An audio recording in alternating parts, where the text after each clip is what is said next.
Good morning. Today we are going to perform the practical number 1, and the name of the practical is test the performance of PN junction diode. That means we are going to get one PN junction diode here, and we are going to check that whether our PN junction diode is in proper operating condition or not. So that we are going to take one circuit diagram here. First of all, you can get that this one is the symbol of your PN junction diode, right? So this one is a figure of your PN junction diode. The PN junction diode is divided into two colors. First one is the black side, second one is the silver side. So silver side is of your cathode side and black side is of your anode side, right? So this circuit diagram we are going to use here, and this connection is going to be made on your PN junction diode characteristics kit, right? So in this kit you can get that I have connected one PN junction diode here. First of all, this is connected to the single phase AC supply, right? This is connected to the single phase AC supply. This kit is going to convert that single phase AC supply into DC supply, and now this one is your DC supply. Between this terminal, 1 kilo ohm resistance is connected. Again of it, one diode is connected, which is space given here. So this diode is in forward bias condition. Why? Because positive supply is connected to the anode side and negative supply is connected to the cathode side. So your diode is in forward bias condition. So with respect to it, first of all we have to connect and complete the circuit diagram. You can see here there is no any type of connection between these two yellow points and also between these two blue points. So link is said here, link is written here, so we have to just put out here links, right? We are going to put here links. So now your terminal is connected, that means your whole circuit diagram is connected, and for the purpose to measure the voltage across this PN junction diode, we are going to use a multimeter which is set to the 20 volt DC supply, and I am going to keep it here. The positive terminal is connected to this side, anode side, and negative terminal is connected to the cathode side, right? This one is the experimental setup.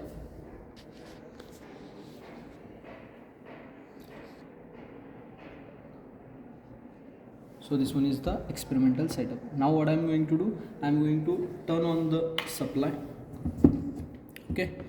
And now with respect to this measurements, I am going to measure the what is the forward voltage, and for that forward voltage what will be the value of your forward current. And as I told you, the voltage is in volts and current is in milliampere. We are going to take the same readings here.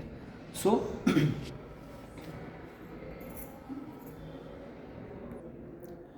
so this one is the potentiometer. What we are going to do, we are going to just increase the voltage here, right? See here, I am going to increase voltage. This is connected in the reverse condition, so I am going to make it proper. The positive is connected to the black side, black is connected to the red side, and I am going to increase the voltage here, right? So suppose I am going to get first reading for 0.60 volt, right? So here you can get, I am going to write the 0.60 volt. For this 0.60 volt, the value of your current is approximately 1 milliampere, because one line is of 2 milliampere. एक जो हमारा line है वो कितने का है, 2 milliampere का है. तो यहाँ पर हमें 2 और 0 के बीच में मिल रहा है, मतलब कितना मिल रहा है, 1 milliampere तक हमें यहाँ पर मिल रहा है. तो फिर हम यहाँ पर लिखेंगे वैल्यू 1 की, राइट? तो उसके बाद फिर से मैं इस पोटेंशियोमीटर को इंक्रीज कर देता हूँ. 0.64 को यहाँ पर मैं वैल्यू ले रहा हूँ 0.64. तब हमारी करंट की वैल्यू देखिए कितनी है. The value is approximately 3 milliampere or 2 milliampere, right? So I am going to write here the 2 milliampere. Again I am going to get for 0.68.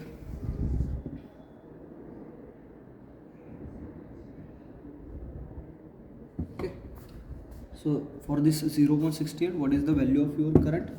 The value of your current is approximately 6 milliampere, right? So the value is about 6 milliampere. Again I am going to increase it for 72. Now see, for a small change in your voltage 0.72, for small change in your voltage there is a large change in your current. That means approximately the value of your current is about 14 milliampere, right? So what is the value of this? Is the value of your 14 milliampere. Okay, this one is the last reading. That means for 72, 0.72, I am going to get the value of about 14 milliampere, right? So how the VI characteristics of this is going to be taken? Take it down. So suppose this one is the first quadrant, right? So you have to write the voltage values here, current values here, right? So for suppose 0.60, the value is 1. For 0.64, value is about 2. For value of 0.68, it is value of about 6. And for next, it is about 12. That means your VI characteristic is going to be takes place like this. That means from this point, this one is a knee voltage. From this knee voltage, your for small change in voltage there is a large change in current. मतलब यहाँ पर क्या होगा, इस नी voltage के बाद आपका voltage अगर स्मॉल क्वांटिटी में इंक्रीज हो गया तो यहाँ पर करंट जो भी है वो बहुत ही बड़े क्वांटिटी में इंक्रीज होगा. और यहाँ पर आप RF मतलब आर स्टैटिक रेजिस्टेंस और आर डायनामिक आपको फाइंड आउट करना है. तो आर स्टैटिक के लिए हम क्या करेंगे, सिंपल से 0.72 divided by 14 into 10⁻³ because your values is in milliampere, you have to convert this 14 into ampere. So 14 into 10⁻³ will be ampere. So 0.72 divided by 14 into 10⁻³ is nothing but your R static. And what is the R dynamic? So this is the difference between these 2 points. That means 0.72 minus 0.68 divided by 14 into 10⁻³ minus 6 into 10⁻³. Right, I am going to write here 0.72 divided by 14 into 10⁻³. This will be the value of your R static. And for R dynamic, 0.72 minus 0.68, 14 into 10⁻³ minus 6 into 10⁻³. This will be the value of your R dynamic. And what is the knee voltage?